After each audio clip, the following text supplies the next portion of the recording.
Hello, everybody, and welcome. I'm Bonnie Halper. I write the weekly Startup One Stop newsletter. I'll put the link in the chat. And I also work with founders on their pitch decks and their executive summaries and talking points and make introductions or to investors or strategic where and when appropriate. And I want to thank Joseph Katz for hosting us. Joseph, tell us about you. Good morning, everyone. Joseph Katz. I'm a startup marketing guy. I help companies go from unknown to well-known using go-to-market planning strategies. As I mentioned in the past, try to break things, have some fun, and grow the business. I'll put my contact information in the chat and suggest we all do the same. Yes.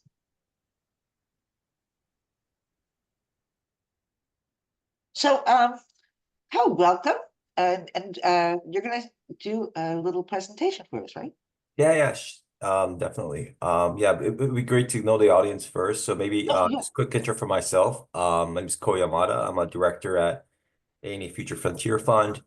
I think it surprises a lot of people, but I've been with A&A after college, so I think almost like 15 years with A&A. Yeah, it surprised me right when you first told me too. Yeah. What's unique about Japanese corporation is that every like 3 to 4 or 5 years, you go to different departments. So it's like changing jobs within the company. So myself, I've been with A&A from 2008. For the first 9 years, I've been in the operations side, mostly doing operations planning, opening new stations, project management. I wanted to kind of transition from operations more into new business development. So I did an MBA in France for about a year and a half and came back into a corporate strategy role where I was managing some of our subsidiary companies. And later on the years, I was more involved in the new business development side. And one of them was establishing our CVC fund. And luckily, I got the position there. So um, I'm already here.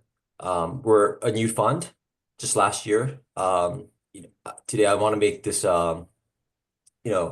like as interactive as possible. Try to get your feedback, try to learn from everyone here as well. So very much looking forward to the interactions. Thank you. Oh, thank you. So, John, tell us about you briefly. Yeah, sure. I've lost my voice a little bit cheering at a rugby game, so I apologize for that. But yeah, I work, my background, excuse me, my background is in healthcare, but right now I work as a fractional executive. My current gig is in commercial real estate finance.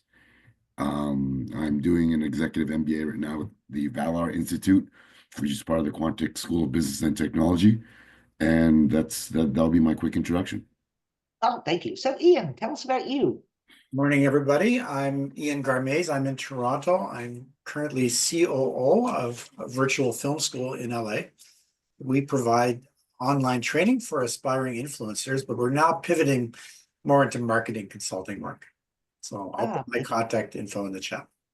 Okay, and you're welcome. And tell us how you're killing it, and I know you are. Tell us briefly about what you do. Hi, I'm Adira, and I'm the founder of Chubai, and we address local transportation issues like congestion, EV charger placement, bus stop efficiency by utilizing quantitative and qualitative behavior data. So we are currently building this first small language model for local transportation only. Patent pending, and happy to be here. Welcome. Lawrence, tell us about you. Good morning. I'm Lawrence Lerner here in Seattle. I am a growth strategist. I also work as a fractional executive as part of the One Accord team. I look after our investment banking strategy. We're working with dozens of clients all over the country. And for years, I've made concept to launch retail technology, healthcare, and many other industries. Big network, happy to connect with everybody. Thank you. Andrea Lou cannot unmute. She's in Germany at a conference, but I can tell you she works with family office and works with VCs as well. So maybe she can. Echo, you want to introduce yourself? Yeah, hi everyone. So I'm building in the deep tech, hard tech space, specifically AI in digital engineering. Ah, thank you. Scott Purdy. Hey, good morning. Scott Purdy with Sine. I'm in South Jersey, just outside of Philadelphia. the company I'm with, Sine, we make a product. Actually, we just had a major pivot about a year and a half ago with management. We got rid of our CEO and we have a new CEO because things weren't going the way we wanted them. But the product we have is we have an item that will take multiple inputs of video from anywhere around the world, get uploaded to our database system, and it will produce a professional quality movie slash video in just an extremely short amount of time. So you don't have to spend days and days editing the video. We want to use AI with that. So we're right about ready for either a seed round or small investment in there. And also, I'm a part-time actor. Just recently was on the small partner docuseries on ABC called Scamanda. I was Pastor Tony, so it was kind of cool seeing myself on, national TV. But other than that, here I am. Thank you. Appreciate it. I love these breakfasts. Thank you for being here. Josh, tell us about you. And you're muted right now. Right, just trying to get the Oh. unmute button. Hi, Yeah. I'm Josh. I'm based in Israel. I am the co-founder of Reprobate E-Motorcycles, or Reprobate Inc. was the short version. We're an electric motorcycle startup. We're really trying to put like old school technology to new solutions and really bring back really like the art of motorcycling, which has kind of been lost. And, getting the motorcycle to the point where it hasn't hit its peak. So, sure, sorry if I'm stumbling, but pretty much it. Thank you. So, Co, we're ready. Okay, thank you.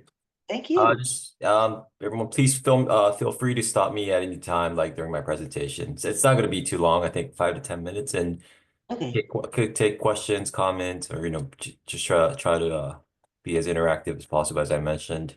Yes. It's So cool that we people have feel- a diverse set of audience today. So yeah, it'd be great So- to get inputs. Do you see my screen? Yes. Okay. I kind of missed the last one, but what can you do? Okay, so perfect. Yeah, so just I kind of gave a brief explanation of my background. So spent the first 9 years in the operations department. Some of the stations that I opened is San Jose and Seattle is another route that I also did a PM for, and also Delhi and Myanmar. And ANA, we also did a joint venture with AirAsia Malaysia to open their Japanese version of LCC business.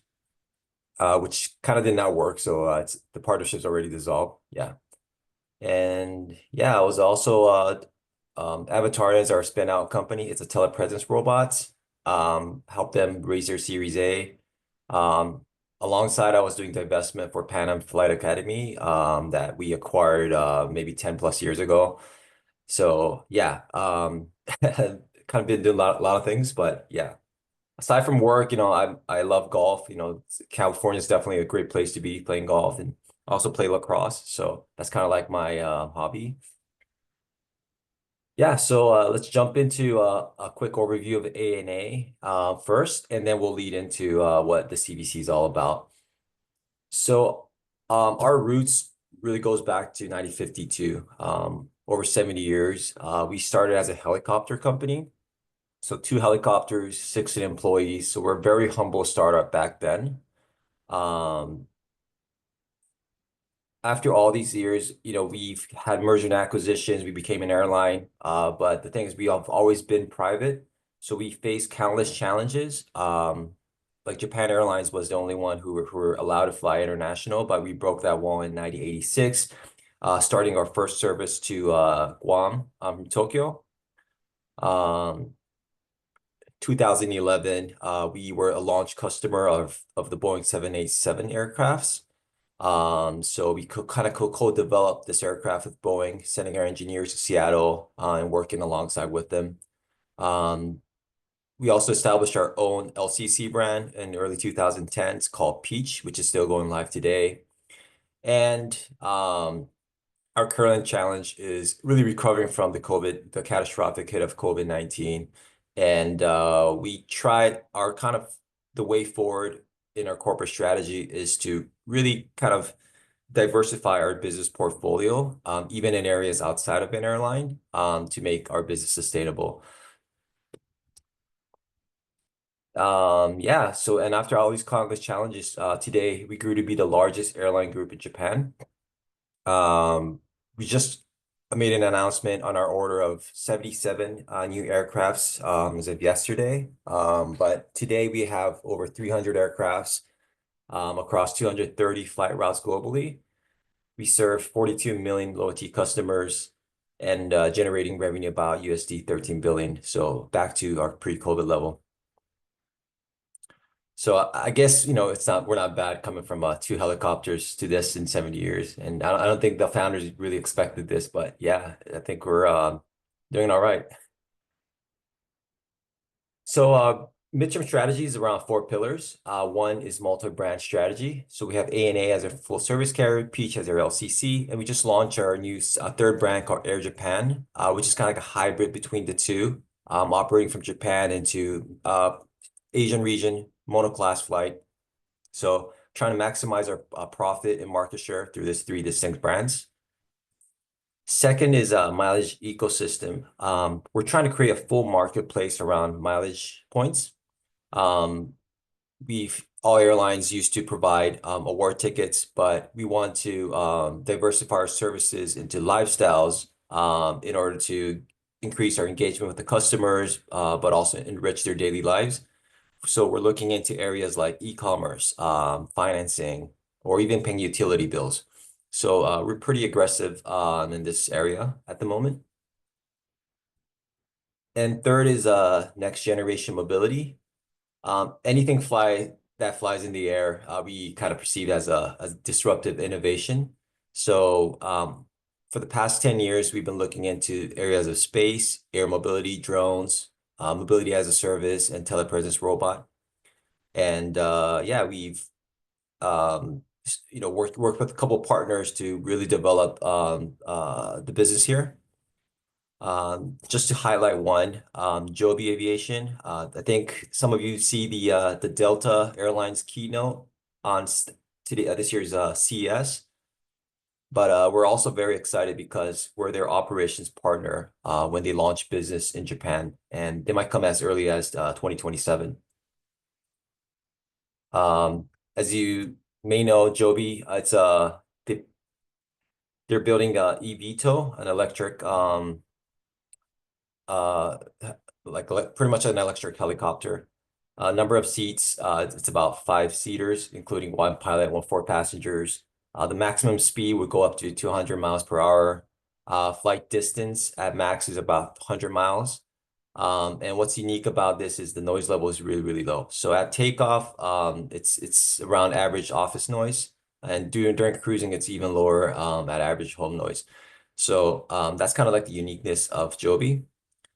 They're trying to make so that's another unique aspect of Joby is that they're not just an OEM of this eVTOL. They're actually providing service as well. So they're developing their own software, their own fleet management. So everything is very hands-on development. And yeah, they want to make the experience as seamless as possible. So they partner with Uber to really provide passenger with end-to-end good experience. So in Japan, what we're looking at is we're trying to provide kind of like a metropolitan,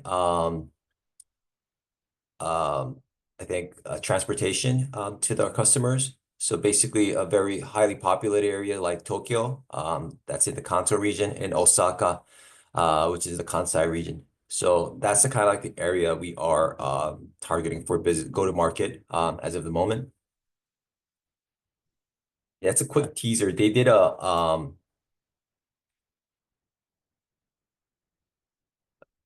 yeah, like a demo, a flight in Tokyo, no, in Japan last year. To really just you brought in some close group of stakeholders, and yeah, they shot this, I think, close to the Mount Fuji area. It was an unmanned flight. That was the pilot who's driving it. But yeah, they took flight last year. So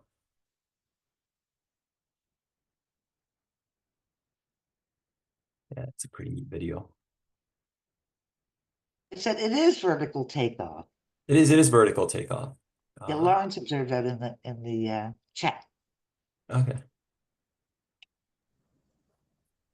You mentioned Uber before. People can order one of these Yeah, so it's going to be on the Uber app. So Oh, wow. you could choose Joby if you're like at the airport and want to get to a place maybe in like 15 minutes or somewhere that takes like hour and a half. And if you can minimize to 15 minutes, that's a pretty big value for pretty busy customers.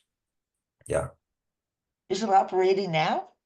No, it's I think they're on a partnership, and I think their first go to market it will be in the US. They'll go to Dubai for the second go to market, and I think Japan's like the third spot. Yeah.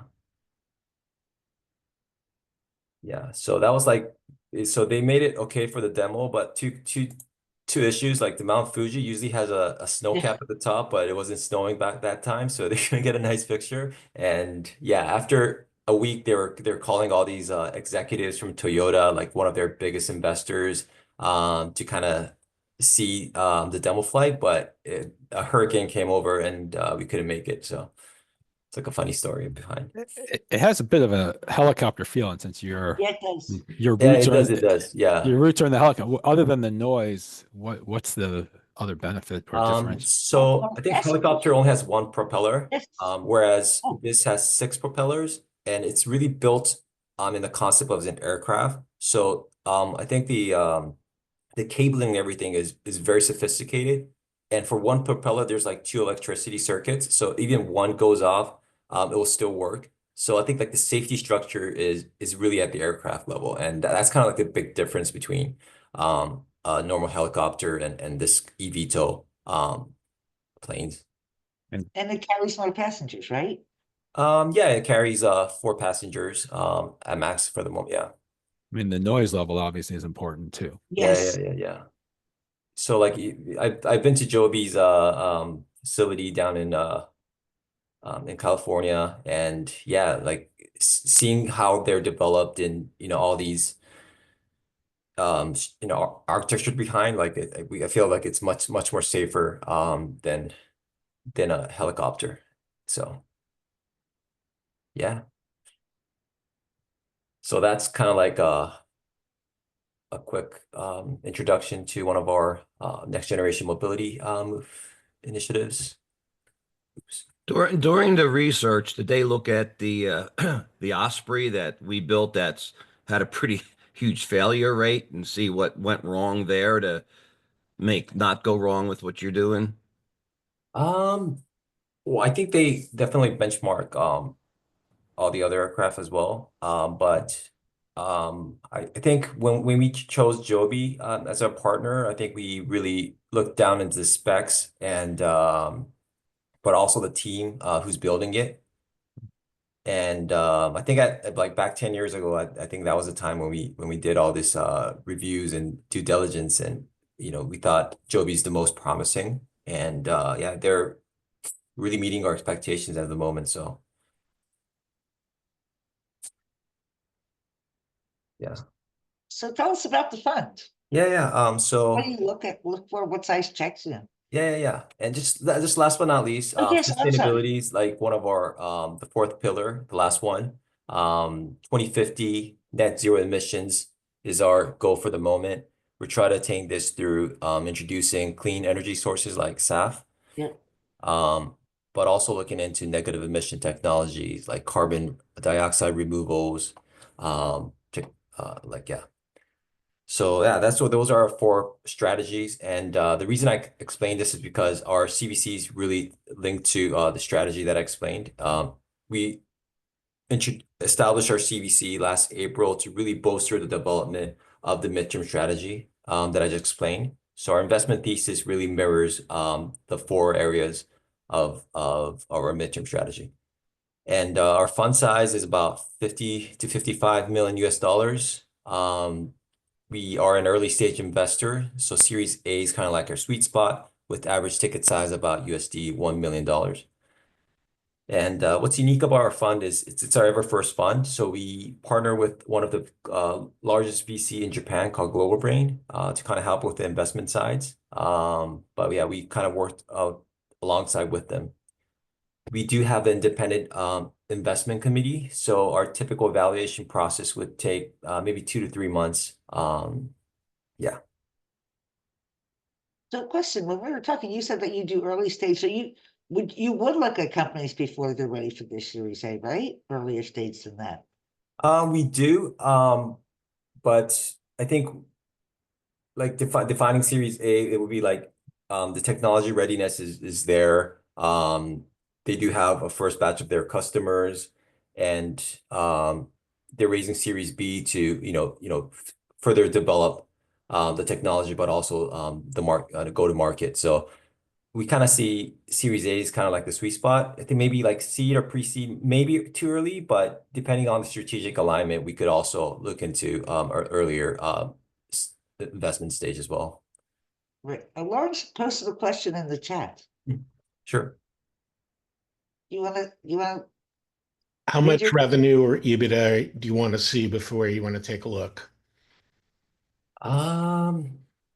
Well, I think it really depends, depending on the use case, I think. Okay.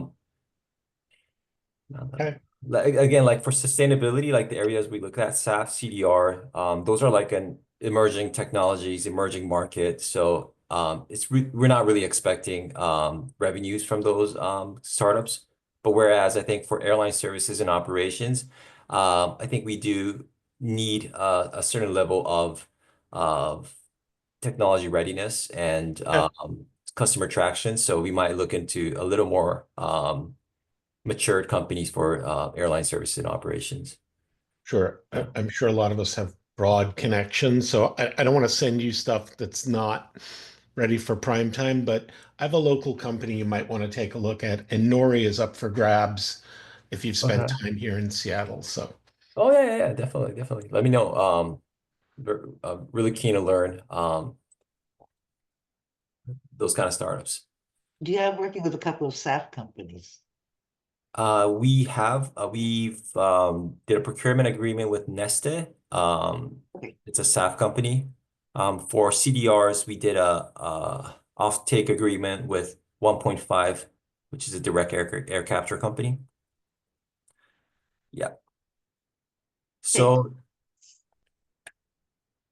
yeah. So for deal flow and investments, we've looked at over 2,000 companies for the past 9 months since establishment, and invested in 6 promising startups around aerospace, travel, ride shares, mobile connected technologies, and AIs. So again, we're strategic investors, so we're definitely seek to develop business alongside with these startups, and yeah, very much looking forward to what's coming. Oh, thank you. And yeah, so what's unique selling points of our fund is that we're very agile and hands-on team.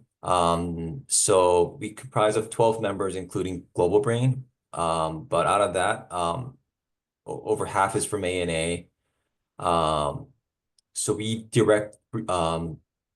report directly to the CEO of our company. But under that, we have an EVP, Executive Vice President, who's a decision maker of the fund. The 4 areas, there are 4 members looking into the 4 areas, just being a champion to the startup, but also to the business unit as well, and make sure we bridge the gap. So we're a very hands-on team. We also provide access to expertise and resources. For case of Joby Aviation, we have a dedicated, I feel like close to 10 members in the team from various functions like flight operations, maintenance, even government lobbying to make sure their business development, to accelerate their business development. And third is piloting opportunities and R&D support. We provide piloting opportunities at the airports. Like for the telepresence robot, we have this like a remotely controlled robot at the airport counters to assist some of our customers needing help. At the airport level, we're really bringing in all these new EVs. This is a picture of a towing tractor, but it's electric powered, but also it provides level 4 autonomous driving. This is one we worked at Toyota, and for loading luggages into the containers, we're testing all these multi-joint robots to see what's possible. It's not going live. It's still in like a POC phase, but we're testing all these different type of robots. So yeah, and for R&D support, we've sent we do talent sharing, so we do send people to startups if there's a need and if there's a good match, and we've done that in the past. So we're very committed when it comes to partnerships. Yeah, and our investment criteria that I covered is I think we as a CVC and a strategic investor, the number one focus would come as strategic alignment.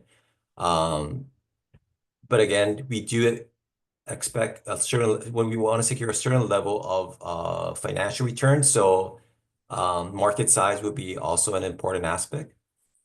And third comes a team. I think there needs to be a real strong team with, not only the technical skills, but personality fit. I hear like some VCs really test the personality fit and put a lot of emphasis on that. So team is a very important aspect. And without the team, number 4, number 5, unique value proposition or solution, you won't be able to execute that properly. And yeah, having a defensive mode is also important, but without a team, you won't be able to execute that. So that's kind of the reason we have team as a number 3rd, one of the top priorities. Yeah, so that's kind of like sums up my point. And this is our contact. This is my LinkedIn, and we also have our email and our webpage on our CVC. So yeah, if interested, please contact us or let me know. Yeah, I was going to ask if you wanted to share your contact information. Yeah. So this is my LinkedIn. Great. So you could reach me on LinkedIn, or I could just share my email on this chat. So if there's anything, let me know. So if someone wanted to get in contact with you for any possibilities, we would want to use one of these avenues to try to get before you. Yeah, I think I'm on LinkedIn usually, so I think the LinkedIn's like probably the fastest way for me to check and respond. Okay. Thank you. Yeah. Yeah. So if you have any questions or any questions? Ian, you always have a question. I knew that. So Ian. Yeah, well, very, very interesting presentation. Yes. Well, I have quite a bit of experience working with companies in Japan in my Oh, previous wow. jobs. So and other parts of Asia. But you mentioned this company Axel Space as part of your portfolio, the micro satellite. I mean, can you say a little bit more about what they do? So they develop a micro satellite, and they not only build it, they actually operate it in space. Right. And I think the reason why we invested in this company is because again, we're looking into satellite data's utilization in space. So I think there are a lot of areas that we could work together to utilize the data. One being, I think weather is a big aspect. I think if we could have a real-time, more accurate data source using satellite data like theirs, I think we would be able to really optimize the flight routes. So that's number one. And I think the aircraft could be an asset to kind of be an intermediary between the satellite and the and the ground, to make sure we deliver data from the microsatellites into the ground more faster than if there's no intermediary. So that's another area that we're also looking as well. Oh, okay. I mean, I know a company in Toronto called, you may have heard of them. It's called Kepler Communications. Okay. They make microsatellites for internet distribution. So basically, they launch the satellite and they provide, it's kind of an alternative to Starlink, I guess you would say. And in Okay. Canada, they're very interested in alternatives to Starlink at the moment for various reasons. But as you probably know, there's some very big defense implications for microsatellites, and you haven't really addressed that. But you have a drone company in your portfolio as well. I mean, that's a kind of a hot area. Yes. I don't know if you have any thoughts about whether you would want to invest in defense-related projects. Yeah, so for drones, we do work with the self-defense of the government. And yeah, we can't really disclose what's the partnership's all about, but I think we're more the operator of the drone business. So we're definitely looking into B2G applications. So that's more for the self-defense side, but for B2, I think the next will be like B2B. Currently we're working with maritime companies to be kind of like a logistic company between the ship and actually and the land. And we're also partnering with like pharmaceutical companies like Takeda to deliver, blood sources from one hospital to the other. So yeah, it's very hard to commercialize, but definitely a needed space, and will bring like a social impact, I think. Yeah, I mean, I think it's pretty well known there's going to be a big buildup in the defense sector in Japan in the next couple of years. But I would love to introduce you to Kepler if that Yeah, be of please, interest. thank you. Yeah, that'd be So lovely. I've sent you a LinkedIn request. So Okay, thanks. Yeah, we'll respond to that later. great, thank you. Yeah, thank you. So, any other questions?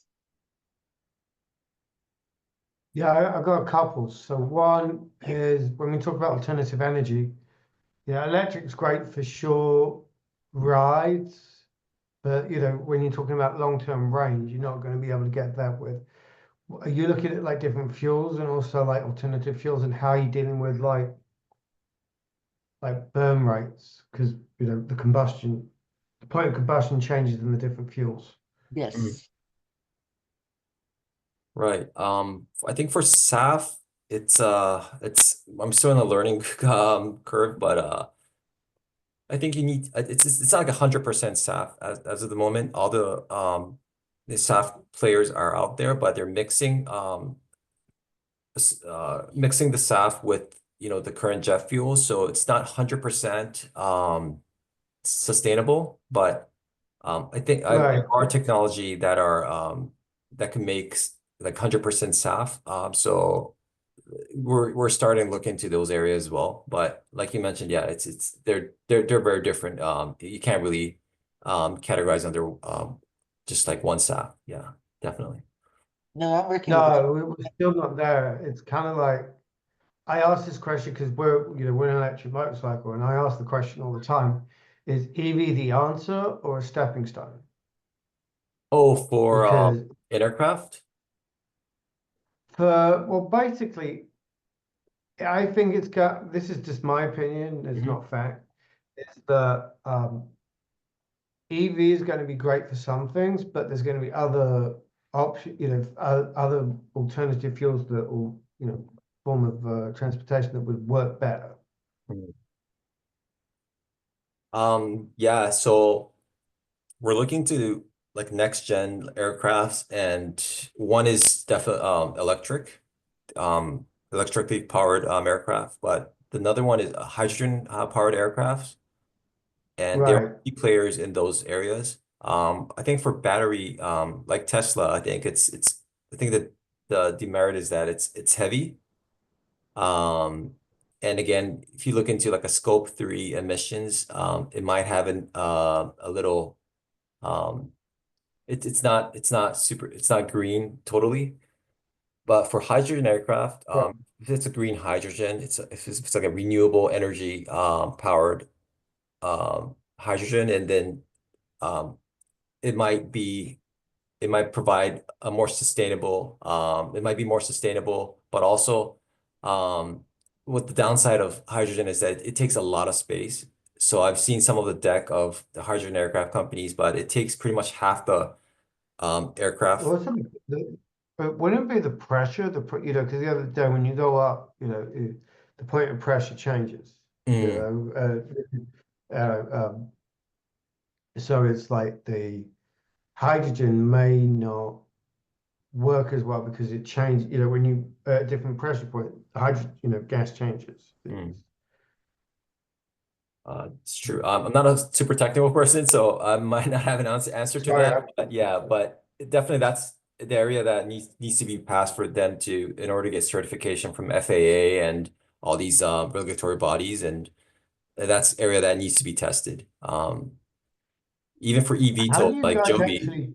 Yeah, go ahead. How do you guys check the you know, verification? Because you know, we have to go wherever we're having a look, whichever country we're looking to launch in. But when you're in aviation, you know, you're into international space and all that. How do I'm sorry if I'm asking the wrong person. It's just came up. Oh, like verification for new type of aircrafts? Yeah. Well, I think it's for aircrafts, it's the governmental body. Like for the US, it's FAA. In Japan, it's Japan Aviation Bureau that gives the license. So that needs to be cleared. I think that's a pretty high standard regulatory body. So that's where if it's certified, then we're able to use that as our commercial aircraft. If not, we can't use it. So I think it's pretty clear there. Even for SAF and negative emission technologies, it's not a voluntary market, it's a compliance market. So they needs to all these companies needs to be certified by a body called Corsia, which is I think under like the ICAO. So yeah, those are like I think the two areas that we look at. Okay, cool. Sorry, I just got anyway. Thanks. No worries. You know, I did want to mention that the early electric cars, and they were electric, run by battery, they used a sodium-based battery, not lithium, of course. And I don't know how fast a sodium-based battery would be capable, but they didn't explode or catch fire like the lithium batteries do. I wondered why nobody looked back into them. I'll have to find out what it was. Ian, go ahead. Okay. This is good. Your focus seems to be more on the financial aspect of things. So I thought I'd ask something about that. So you mentioned that you have this partner, I think it's Giant Brain. Global Brain? Global Brain. Sorry. But do you work with any other venture funds in Japan? So we've invested as an LP into two funds. One is called World Innovation Lab. They're based in Japan and also in California. They were like a Series C mid-stage investor, helping startups who's interested in the Japan market, go-to-market strategy. And that's one company that we work with. The other company is called Realtech. They're like a seed stage investor, really invest in deep tech areas. So yeah, that's kind of like the two that we've invested so far. But maybe going forward, we might look into other opportunities, especially having such a vast investment thesis. I think it's crucial that we get like a focused VC investor so that we get a better deal flow. We get better understanding of the landscape of the market. Yeah, well, I mean, Sorry, I heard. Oh, sorry. Sorry, I just finished off. I've been following Vision Fund. Oh, okay. Oh, yeah. Closely. I mean, I don't know if you have any thoughts about them. I find them very interesting, especially given their association with the current U.S. administration. Yeah. I think they're committed to a pretty high volume investment for the next couple of years. Yeah, I think they're a growth stage investor. So I think they're good in that side. This is just personal comment, but I think for the good side, I think what's kind of being short on the startup investment was the growth stage investor, and I think they're really filling in that gap. But at the same time, like if you deploying such a large amount of money and And their move could have a big impact into the startup scene. It could cause like a surge or like in the market, like the valuation of the startups. So Right. yeah, I think that needs to be balanced, but I think they got great investors and they made some great deals. So yeah, I think they're doing a great job. Yeah, I mean, Elon Musk says that they don't have as much capital as they say they have. It's interesting, but I'm very so I appreciate your comments. I mean, it puts it more into perspective. Thank you. Oh, Andrea had a question. Go ahead, Andrea. Oh yeah, sorry. I was just gonna ask, what was the second fund you said you guys work with? And to what to what World extent? Innovation Lab. World Innovation Right. Lab. That was the first one, right? That was the first one, yeah. And then you mentioned the second. Yeah, and what was the second one? It's called Real Tech. Huh. Yeah, so Is it TEK or TECH? Oh, okay. TCH, yeah, Real Tech, Okay, yeah. cool. Yeah. They're And where are you yeah, based? Are you based in the Bay Area? yeah, I'm based in the Bay Area. Yeah, Okay. Okay. Actually, you seem kind of familiar. Okay, cool. yeah. All right. Andrea, can you briefly introduce yourself since you are able to chat or speak right now? Yeah, but you already did it, so that was I really did. good. And we're doing, yeah. But yeah, she already rocked it, so it's all good. Okay, Okay. Andrea's you can always hear me. Right.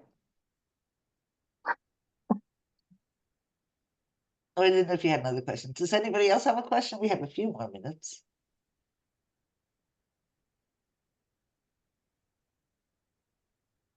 I don't at the moment. I usually do. I mean, if any questions pops up or yeah, if you're open to like further discussions, please let me know. I'm happy to answer anytime. So Well, I always ask this. I mean, what would you see as your biggest challenge right now? Either you or your fund. I mean, what are the big problems or difficulties that you're facing right now, if there are any?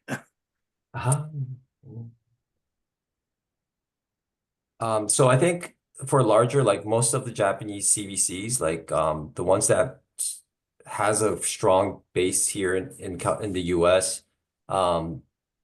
they've invested in some of the top VCs, like Andreessen or Sequoia, or even mid-tier companies to get the deal flows, and we've not done that. So I think it's I really have to go to events, start networking with all these VCs and startups to really open up. So and that takes a lot of time and effort. Whereas if you have work with other great top VCs, it'll really make things easier. But I think that's like deal sourcing will be one of the challenges, I think. But we're gradually getting there, I guess. And getting your name out there on Strictly VC. Andrea had a question. She said, to what extent are you working with Takata and is pharma a space of interest? And you did mention pharma earlier in terms of providing blood where needed. Yeah, so I think it's just for drone delivery. And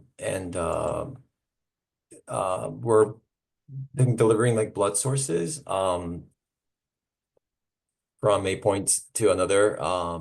So that's kind of like in the scope of our partnership with Takeda Pharmaceutical. So yeah, if there's a use case, definitely we're open to discussion for partnership. Okay, thank you. And Andre, thank you as well. So Yeah, any other questions? If not, I know your time is tight. Well, last one, Cole, is like I noticed with interest that Warren Buffett has been making some significant investments in Japan, mainly these trading companies. Yeah. So what does that mean? Like, why is that happening? Do you have any opinion about why he's doing that right now when there could be lots of other places where he would invest money? I don't know much about those trading firms. Yeah, so I think just to give you a context of these trading firms, they're conglomerate companies, so they do a lot of things. They're very heavy on like energy investments, They're we call it a trading company, but what they do is they're an investor. So they have a lot of verticals like energy, materials, food, agriculture,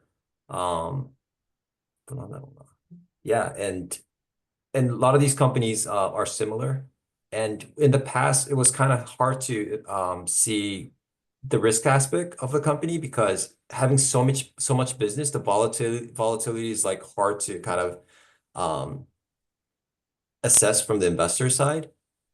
Because airline is simple, right? Like it's kind of to kind of see the market in the future because there's only one service provided. But for these conglomerates, trading companies, they have so many services that they're volatile to risk. So it was hard for investors to assess. But I think Buffett is seeing that as more of a competitive advantage.